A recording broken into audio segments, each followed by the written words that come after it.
നമുക്കിനി പത്രവാർത്തകളിലേക്ക് വളരെ വേഗം ഒന്ന് കടക്കാം.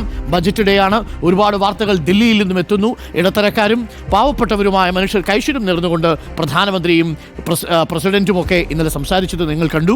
അതുകൊണ്ട് വലിയ പ്രതീക്ഷകളാണ് ഇടത്തരക്കാരും ഒക്കെ വെച്ചു പുലർത്തുന്നത്. ടാക്സ് സ്ലാബ് ഉയർത്തുമോ എന്നതിലാണ് ഏറ്റവും പ്രധാനപ്പെട്ട ആകാംക്ഷയും.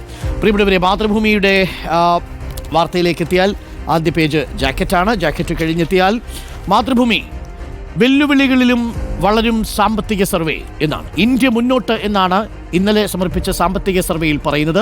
വളർച്ച 6.3% മുതൽ 6.8% വരെ എന്നാണ് സാമ്പത്തിക സർവേ ഇന്നലെ പറയുന്നത്.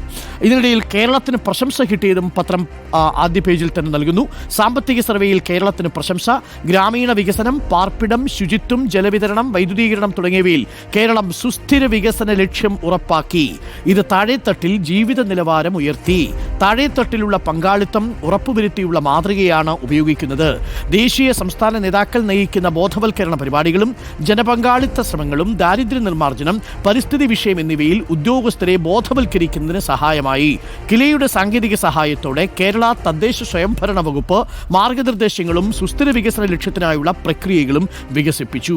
പഞ്ചായത്തുകളെ നിരീക്ഷിക്കുന്നതിനുള്ള സംവിധാനം കേരളത്തിലുണ്ട്. പ്രാദേശിക തലത്തിൽ ശേഖരിച്ച ഡാറ്റ ആസൂത്രണത്തിനും തീരുമാനങ്ങൾ എടുക്കുന്നതിനുമായി ഉപയോഗിക്കാനും വികസന സൂചകങ്ങളെക്കുറിച്ച് ഉൾക്കാഴ്ച നൽകുന്നതിന് ഉപയോഗിക്കാനും കേരളത്തിന് കഴിയുന്നുണ്ടെന്നും സർവേ ചൂണ്ടിക്കാട്ടി. സബാഷ് കേരള, അല്ലേ? കേരളം പൊളി. അപ്പോൾ പ്രിയപ്പെട്ടവരെ, പൊതുബജറ്റ് ഇന്ന് 2025-26 വർഷത്തെ കേന്ദ്ര ബജറ്റ് ശനിയാഴ്ച 11-ന് ലോക്സഭയിൽ ധനമന്ത്രി നിർമ്മലാ സീതാരാമൻ അവതരിപ്പിക്കുമെന്ന വാർത്തയാണ് പത്രം വലിയ പ്രാധാന്യത്തോടുകൂടി നൽകുന്നത്. വളരാൻ വേണം. ആഗോള മേഖലയിലെ അനിശ്ചിതത്വങ്ങൾ ഇന്ത്യൻ വിപണിയെയും ബാധിക്കാമെന്നതിനാൽ ആഭ്യന്തര വളർച്ചയ്ക്കാണ് പ്രാധാന്യം നൽകേണ്ടത് എന്നുള്ളതാണ് ഇന്നലെ സമർപ്പിച്ച സാമ്പത്തിക സർവേയിൽ പ്രധാനമായിട്ടും പറയുന്നത്. 78.5 ലക്ഷം കാർഷികേതര ജോലികൾ സൃഷ്ടിക്കേണ്ടതുണ്ട് 2030 വരെ. ഇന്ത്യ ഒരു 2047 ആകുമ്പോൾ വികസിത ഭാരതത്തിലേക്ക് എത്തണമെങ്കിൽ കാലാവസ്ഥാ വ്യതിയാനത്തെ പ്രതിരോധിപ്പിക്കുന്ന വിളകൾ വികസിപ്പിക്കണം. ഈസ് ഓഫ് ഡൂയിങ് ബിസിനസ് പദ്ധതികൾ സംസ്ഥാന സർക്കാരുകളുടെ നേതൃത്വത്തിലാവണം എന്നുകൂടി പത്രം റിപ്പോർട്ട് ചെയ്യുന്നുണ്ട്. മറ്റൊന്ന്, വായനയ്ക്ക് ഗ്രേസ് മാർക്ക് ഈ വർഷം മുതൽ എന്ന് മന്ത്രി ശിവൻകുട്ടി പറഞ്ഞത്. പാലക്കാട് ജില്ലയിൽ വലിയ കുളങ്ങൾ 5839, സംരക്ഷിക്കപ്പെടുന്നത് 858 മാത്രമെന്നും പത്രം പറയുന്നു. സ്വകാര്യ സർവകലാശാല 20 ഏക്കർ വേണമെന്ന നിബന്ധന മാറ്റുമെന്ന വാർത്തയും പത്രം ആദ്യ പേജിൽ തന്നെ നൽകുന്നുണ്ട്. ജസ്റ്റിസ് ഫോർ മിഹിർ, അന്വേഷണം ഊർജിതം എന്ന വാർത്ത നമ്മുടെ ഗ്ലോബൽ പബ്ലിക് സ്കൂളിലെ റാഗിംഗ് ആരോപണവുമായി ബന്ധപ്പെട്ടുള്ള വാർത്തയും പത്രം ആദ്യ പേജിൽ തന്നെ നൽകുന്നുണ്ട്. ഇനി നമ്മൾ മനോരമയിലേക്ക് എത്തിയാൽ മനോരമയുടെ ആദ്യ പേജിൽ പ്രധാനപ്പെട്ട ലീഡ് വാർത്തയായി നൽകുന്നത് സാമ്പത്തിക പ്രതിസന്ധിയിൽ പട്ടികജാതി വിഭാഗങ്ങൾക്കുള്ള പദ്ധതികളിൽ കടും വെട്ട് എന്ന വാർത്തയാണ്. ലൈഫ് മിഷൻ ഭവന പദ്ധതിക്കുള്ള 300 കോടി 120 കോടിയാക്കി. ലക്ഷം വീട് പദ്ധതിക്കുള്ള വിഹിതവും കുറച്ചു. പട്ടികജാതി വിഭാഗങ്ങൾക്കുള്ള 20 പദ്ധതികളിലെ വിവിധതരം സഹായങ്ങൾക്കായി നീക്കിവെച്ചിരുന്ന 1370 കോടിയിൽ 500 കോടി രൂപ സർക്കാർ വെട്ടിക്കുറച്ചു. ലൈഫ് മിഷൻ വഴിയുള്ള ഭവന പദ്ധതിയും ഇതിൽ ഉൾപ്പെടും. ഏറ്റവും പരിഗണന അർഹിക്കുന്ന വിഭാഗം എന്നതുപോലും കണക്കിലെടുക്കാതെയാണ് കടുത്ത സാമ്പത്തിക പ്രതിസന്ധിയെ തുടർന്നുള്ള ഈ കടും വെട്ട്. ഭവന പദ്ധതിക്ക് ബജറ്റിൽ വകയിരുത്തിയ 300 കോടി രൂപയിൽ കുറവ് വരുത്തിയതോടെ വിഹിതം 120 കോടി രൂപയാകും എന്നുകൂടി പറയുന്നുണ്ട്. അപ്പോൾ അത് വളരെ പ്രധാനപ്പെട്ട ഒരു വാർത്തയായി മനോരമ പത്രം ആദ്യ പേജിൽ കൈകാര്യം ചെയ്യുന്നു. കൂടാതെ തല്ലില്ലല്ലോ തലോടില്ലേ എന്നാണ് തലക്കെട്ടോടുകൂടി ഇന്നലത്തെ സാമ്പത്തിക സർവേയും ഇന്നത്തെ ബഡ്ജറ്റിനെയും കുറിച്ച് പത്രം ആദ്യ പേജിലെ പ്രധാന വാർത്തയായി നൽകുന്നത്. ബജറ്റ് സമ്മേളന പ്രസംഗത്തിനായി പാർലമെന്റിലേക്ക് പുറപ്പെടുന്നതിന് മുൻപ് തന്നെ അംഗരക്ഷകർ സഞ്ചരിക്കുന്ന കുതിരകളിൽ ഒന്നിന് രാഷ്ട്രപതി ദ്രൗപദി മുർമു തീറ്റ കൊടുക്കുന്ന ഒരു ചിത്രം കൂടി പത്രം ആദ്യ പേജിൽ പങ്കുവയ്ക്കുന്നുണ്ട്. ഈ തീറ്റ ഇടത്തരംകാർക്കുള്ള തീറ്റയായിട്ട് മാറുമോ എന്നതാണ് ഈ ബജറ്റിൽ നമ്മൾ കാത്തിരുന്ന് കാണുന്നത്. രാഷ്ട്രപതിയെക്കുറിച്ചുള്ള സോണിയയുടെ പരാമർശം BJP വിവാദമാക്കി എന്ന വാർത്ത കൂടി പത്രം ആദ്യ പേജിൽ നൽകുന്നു. അപമാനിച്ചെന്ന് BJP, വളച്ചൊടിച്ചുവെന്ന് കോൺഗ്രസ്. പാർലമെന്റിന്റെ സംയുക്ത സമ്മേളനത്തിലെ രാഷ്ട്രപതി ദ്രൗപദി മുർമുവിന്റെ പ്രസംഗത്തെക്കുറിച്ച് കോൺഗ്രസ് നേതാവ് സോണിയാഗാന്ധി നടത്തിയ പരാമർശത്തിന്മേൽ വിവാദം. പ്രസംഗം വായിച്ചു കഴിഞ്ഞപ്പോഴേക്കും പാവം തളർന്നുപോയി. ഒടുവിൽ സംസാരിക്കാൻ പോലും പാടുപെട്ടു എന്നാണ് രാഷ്ട്രപതിയെക്കുറിച്ച് സോണിയ നടത്തിയ പരാമർശം. സോണിയയുടെ പരാമർശത്തിൽ കടുത്ത അതൃപ്തി രേഖപ്പെടുത്തി രാഷ്ട്രപതി ഭവൻ വാർത്താക്കുറിപ്പിറക്കി. സോണിയയുടെ പേരെടുത്തു പറയാതെയായിരുന്നു കുറിപ്പ്. ചില പ്രധാന കോൺഗ്രസ് നേതാക്കൾ നടത്തിയ പരാമർശം രാഷ്ട്രപതി എന്ന പദവി അപമാനിക്കുന്നതായതിനാൽ രാഷ്ട്രീയത്തിനായി അംഗീകരിക്കാൻ കഴിയില്ല. പ്രസംഗത്തിൽ ഒരു ഘട്ടത്തിലും രാഷ്ട്രപതിക്ക് ക്ഷീണം തോന്നിയില്ല. പിന്നാക്ക വിഭാഗങ്ങൾ, സ്ത്രീകൾ, കർഷകർ എന്നിവർക്ക് വേണ്ടി സംസാരിക്കുന്നത് ഒരിക്കലും രാഷ്ട്രപതിയെ തളർത്തില്ല. ഹിന്ദി പോലെയുള്ള ഇന്ത്യൻ ഭാഷകളിലെ പ്രയോഗങ്ങളിലും മറ്റും പരിചിതമല്ലാത്തതുകൊണ്ടാവണം ഈ നേതാക്കൾക്ക് തെറ്റിദ്ധാരണയുണ്ടായത്. പ്രധാനമന്ത്രിയുടെ ആരോപണം ഗോത്രവിഭാഗത്തിൽ നിന്ന് വന്ന രാഷ്ട്രപതിയെ കോൺഗ്രസിലെ രാജകുടുംബം അപമാനിച്ചു എന്നാണ് പ്രധാനമന്ത്രി പറഞ്ഞത്. കോൺഗ്രസ് നേതാവ് പ്രിയങ്ക ഗാന്ധി പറഞ്ഞത് ഇത്രയും ദീർഘമായ പ്രസംഗം വായിച്ചു തളർന്നുവെന്നാണ് സോണി ഉദ്ദേശിച്ചത്. പരാമർശങ്ങളെ മാധ്യമങ്ങൾ വളച്ചൊടിച്ചതാണ് എന്നുകൂടി പറയുന്നു. പുവർ തിങ്സ് എന്ന ഒരു വാക്ക് വലിയ വിവാദമായിട്ട് മാറുകയായിരുന്നു ഇന്നലെ. നൊമ്പര നൂലിഴ എന്ന അടിക്കുറിപ്പോടുകൂടി ഒരു ചിത്രം പത്രം പ്രസിദ്ധീകരിച്ചിരിക്കുന്നു. ഈ കുഞ്ഞു പാവാട തയ്ച്ചു തീർന്നോ എന്നാണ് അയൽപ്പക്കത്ത് താമസിക്കുന്ന ഷീജയെ വിളിച്ച് കൊഞ്ചി ദേവേന്ദു കഴിഞ്ഞ ദിവസവും ചോദിച്ചത്.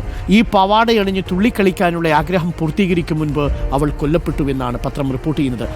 വളരെ നൊമ്പരപ്പെടുത്തുന്ന വാർത്തയായി മാറിയതാണ് ബാലരാമപുരത്തെ 2 വയസ്സുകാരിയായ ദേവേന്ദുവിൻ്റെ മരണം. പോക്സോ കേസ് അതിജീവിത മരണത്തിനു കീഴടങ്ങി എന്ന വാർത്തയും പത്രം ആദ്യ പേജിൽ തന്നെ നൽകുന്നു. കുംഭമേളയിലെ ദുരന്തം കമ്മീഷൻ തെളിവെടുത്തു എന്നതും പത്രം ആദ്യ പേജിൽ നൽകുന്നുണ്ട്. ഇനി നമ്മൾ ദ ഹിന്ദു പത്രത്തിലേക്ക് എത്തിയാൽ തീർച്ചയായും ഇന്നലത്തെ സാമ്പത്തിക സർവേ തന്നെയായിരിക്കും പ്രധാന തലക്കെട്ട്. Economics fundamentals robust amid strong down side survey എന്ന് പറയുന്നത്. നമ്മുടെ സാമ്പത്തിക നില ഏറെക്കുറെ ഭദ്രമാണ്, പലതരത്തിലുള്ള വീഴ്ചകൾക്കുള്ള സാധ്യതകൾ ഉണ്ടായിരുന്നിട്ടും എന്നാണ് പത്രം റിപ്പോർട്ട് ചെയ്യുന്നത്. സ്ലോ ബട്ട് സ്റ്റിൽ സ്റ്റഡി, വളരെ സാവധാനമാണ് പക്ഷേ എങ്കിലും സ്ഥിരമായിട്ടാണ് ഇന്ത്യയുടെ സാമ്പത്തിക നില മെച്ചപ്പെടുന്നത് എന്നാണ് പത്രം റിപ്പോർട്ട് ചെയ്യുന്നത്.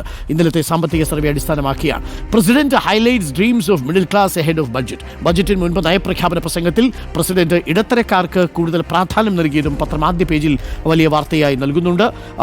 Loan waive for victim of landslides, high court seeks centre's instructions. വയനാട്ടിലടക്കം ഈ ദുരന്തബാധിതരായ മനുഷ്യരുടെ ലോണുകൾ എഴുതിത്തള്ളുന്നത് സംബന്ധിച്ച് ഹൈക്കോടതി കേന്ദ്ര സർക്കാരിൻ്റെ മാർഗനിർദ്ദേശങ്ങൾക്ക് വേണ്ടി കാത്തിരിക്കുകയാണ്. Minister orders probe into alleged dragging related death എന്ന വാർത്തയും ദ ഹിന്ദു പത്രം ആദ്യ പേജിൽ തന്നെ നൽകുന്നു. മിഹിറിൻ്റെ മരണം ഒരു ദേശീയ വാർത്തയായി തന്നെ മാറുകയാണ്. പ്രിയപ്പെട്ടവരെ, ഇനി ദേശാഭിമാനിയിലേക്ക് എത്തിയാൽ ദേശാഭിമാനിയിലും സാമ്പത്തിക സർവേ വളർച്ച കൂപ്പുകുത്തും എന്നാണ് പത്രം റിപ്പോർട്ട് ചെയ്യുന്നത്. എന്നാൽ എക്കണോമിക്സ് ഫണ്ടമെന്റൽസ് റോബസ്റ്റ് എന്നാണ് ദ ഹിന്ദു പത്രം സാമ്പത്തിക സർവേ വിശേഷിപ്പിക്കുന്നത്.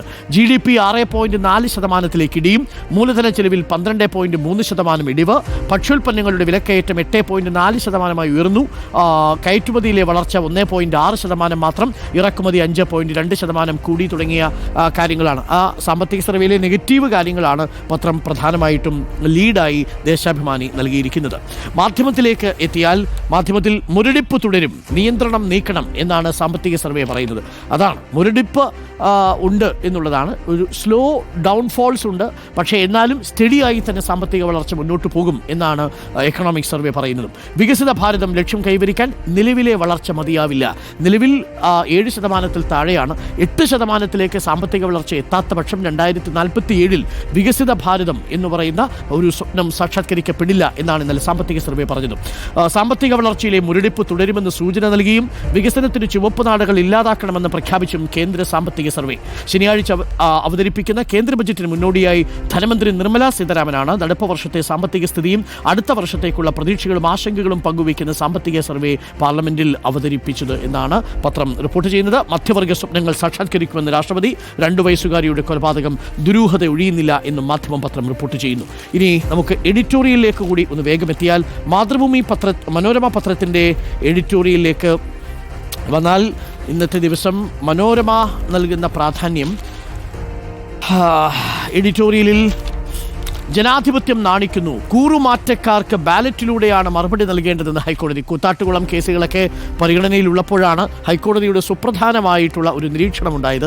തദ്ദേശ സ്ഥാപനങ്ങൾ മുതൽ പാർലമെന്റ് വരെ വിവിധ തലങ്ങളിലെ ജനപ്രതിനിധികൾ പല കാരണങ്ങൾ കൊണ്ട് പാർട്ടി കൂറുമാറുന്നത് ജനാധിപത്യ സംവിധാനത്തെ നോക്കുകുത്തിയാക്കുന്നുവെന്ന് മാത്രമല്ല നമ്മുടെ രാഷ്ട്രീയ മൂല്യബോധത്തിൻ്റെ പതനം തുടർച്ചയെ വെളിപ്പെടുത്തുകയും ചെയ്യുന്നു. എന്തായാലും ഹൈക്കോടതിയുടെ ഈ നിരീക്ഷണം വളരെ പ്രസക്തമാണ് എന്നാണ് പറയുന്നു. രാജിവെച്ച് ഇത്തരക്കാർ ജനവിധി തേടണം എന്നതാണ് മര്യാദയെന്നാണ് ഹൈക്കോടതി പറഞ്ഞത്. ജനാധിപത്യ മൂല്യങ്ങൾക്ക് വിരുദ്ധമായി പെരുമാറുന്നവർക്ക് അടുത്ത തെരഞ്ഞെടുപ്പിൽ പുറത്തേക്കുള്ള വഴി കാട്ടുകയാണ് വേണ്ടതെന്ന് ഹൈക്കോടതി പറഞ്ഞതിൽ വോട്ടർമാർക്ക് കൂടിയുള്ള സന്ദേശമുണ്ട് എന്നാണ് പത്രം റിപ്പോർട്ട് ചെയ്യുന്നത്. മാറ്റങ്ങൾക്ക് നല്ല സമയം എന്ന പേരിൽ ഒരു ലേഖനം മനോരമ പത്രത്തിൻ്റെ എഡിറ്റോറിയൽ പേജിലുണ്ട്. രാഷ്ട്രീയമായി നോക്കിയാൽ സാമ്പത്തിക വളർച്ചയുടെ മെല്ലെപ്പോക്ക് മാറ്റാൻ കെൽപ്പുള്ള വലിയ തിരുത്തലുകൾക്ക് പറ്റിയ സമാധാന കാലമാണിത്. ഈ സാഹചര്യം പ്രയോജനപ്പെടുത്താൻ മോദി സർക്കാർ തയ്യാറാകുമോ എന്ന് ഇന്ന് അറിയാം. നയപരമായ തളർച്ചയിൽ നിന്നുള്ള മാറ്റം ഒന്നാം മോദി സർക്കാർ പ്രഖ്യാപിച്ചു. രണ്ടാം തവണയായപ്പോൾ സ്ഥിരതയുള്ള ഭരണത്തിന് മെച്ചങ്ങൾ വാഗ്ദാനങ്ങൾ ചെയ്തു. രണ്ടും വലിയ ഫലം തന്നതിന് തെളിവുകളൊന്നും ഇനി മുൻകാലങ്ങളിൽ ഭരിച്ചിരുന്നവരെ പഴിചാരി മുന്നോട്ട് പോകാനാകില്ലെന്നും BJP-യിൽ തന്നെയുള്ള വർത്തമാനമുണ്ട്. എന്തായാലും പ്രിയപ്പെട്ട പ്രേക്ഷകരെ, നമുക്ക് മാതൃഭൂമിയുടെ എഡിറ്റോറിയൽ കൂടി ഒന്ന് നോക്കിപ്പോകാം. മാതൃഭൂമിയുടെ എഡിറ്റോറിയലിലേക്ക് നമ്മൾ എത്തിയാൽ ഇന്നത്തെ ദിവസം ജീവനെടുക്കുന്ന വിശ്വാസങ്ങൾക്ക് തടയിടണം, അന്ധവിശ്വാസങ്ങൾക്കെതിരെയാണ്. അന്ധവിശ്വാസത്തിൻ്റെയും അനാചാരത്തിൻ്റെയും പേരിലുള്ള മനുഷ്യത്വ വിരുദ്ധ ചെയ്തികൾ കേരളത്തിൽ ഇന്ന് ഞെട്ടിക്കുന്ന വാർത്തയല്ല. ഇന്നലെകളിൽ കേരളം മണ്ണിനടിയിലേക്ക് ചവിട്ടിത്താഴ്ത്തിയ അനാചാരങ്ങളും അന്ധവിശ്വാസങ്ങളും തിരിച്ചു വരാതിരിക്കാനുള്ള ജാഗ്രത സമൂഹത്തിനുമുണ്ടാവണം. ബോധവൽക്കരണവും നിയമനിർമ്മാണവും അടക്കമുള്ള നടപടികളിലൂടെ പൂർണ്ണാർത്ഥത്തിൽ പുരോഗമന കേരളം എന്ന വിശേഷണത്തെ നമുക്ക് തിരിച്ചു പിടിക്കാൻ കഴിയണം എന്നുള്ളതാണ്. അതിനാദ്യം ഈ ജ്യോതിഷമാരൊക്കെ സംബന്ധിച്ചിട്ട് വേണ്ടേ എന്നുള്ളതാണ്. അപ്പോൾ ഇപ്പോഴും ചൊവ്വാദോഷത്തിനെക്കുറിച്ച് ആശങ്കപ്പെടുന്ന, ഇപ്പോഴും ശനിയുടെ അപഹാരത്തെക്കുറിച്ച് സംശയിച്ചുകൊണ്ടിരിക്കുന്ന, സൂര്യനിലേക്ക് പോയാലും സൂര്യൻ്റെ അപഹാരമുണ്ടാകും എന്ന് ഭയപ്പെട്ടുകൊണ്ടിരിക്കുന്ന ഒരു കൂട്ടം മനുഷ്യർ കയ്യിൽ ഏലസൊക്കെ കെട്ടി വിദ്യ വർദ്ധിപ്പിക്കുന്നതിന് വേണ്ടിയുള്ള ദുർമന്ത്രവാദങ്ങളൊക്കെ ചെയ്ത് കൂടോത്രങ്ങളിലൊക്കെ വിശ്വസിച്ച് മുട്ട തേടി പോകുന്നൊരു കാലത്ത് അതൊക്കെ സാധ്യമാകുമോ എന്നുള്ളതാണ് പ്രധാനപ്പെട്ട ചോദ്യം. എങ്കിലും പ്രതീക്ഷയോടെ കാത്തിരിക്കാം.